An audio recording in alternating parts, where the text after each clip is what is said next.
Назарыңыздарда Акпресс турмуш басылмасы саламатсыздарбы? Кыргызстандагы болуп жаткан жаңылыктарды эң алгачкылардан болуп Акпресс турмуш басылмасынан окуй аласыздар. Аталган басылмага бир күндө ар кандай багыттагы актуалдуу темаларды козгогон 200гө чукул жаңылыктар чыгып турат. Мындан сырткары турмуш басылмасы элет жергесиндеги жашоочулардын турмушун чагылдырып, айыл жергесиндеги жакшы саамалыктарды жана көйгөйлүү маселелерди алып чыгат. Андыктан биздин басылмадан алыстабай кызыктуу жаңылыктар менен кабардар болуңуз.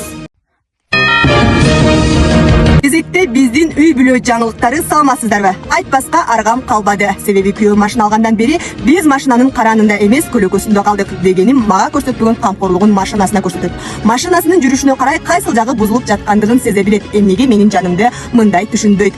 Күйөөмдү мени картайып бара жаткандыгым эмес, машинасынын эскирип бара жаткандыгы убайымдатат. Себеби баасы түшүп кетеби деп коркот. Ошондо менин баркым эмне болмок? Бирок кечардан бастан эле моюнума алуум керек. Күйөөмдүн машинасынын баасына караганда менин калыгым 14 эсе арзан. Ошентсе да кылган эмгегим машинага салыштырмалуу 100 эсеге көп. Үйдө кылган оокатым аздай арасында парковщик, мойщик, пистолетчик алдыдагы терезеден артты карагычта болом. Эң өкүнүчтүүсү тилекке каршы бул кызматым үчүн 1 сом акы албайм. Мага караганда мойкада дөңгөлөк жууган мужикке 350 сом берүү ага алдаганча приятно. Мен жолдошума мени танда же машинаңды танда деп суроо берүүдөн корком. Себеби ала турган жолумду билем. Урматтуу эркектер коому, ары жакта сиздер машинаңыздарга кандай карадыңыздар эмес, жубайыңызга кандай карадыңыз деп суроолоруңуздарды унутпаңыздар. Луна 878 баракчасы достук айылы биздин үй бүлө жаңылыктары. Кийинки эфирлерден көрүшкөнчө кош аман.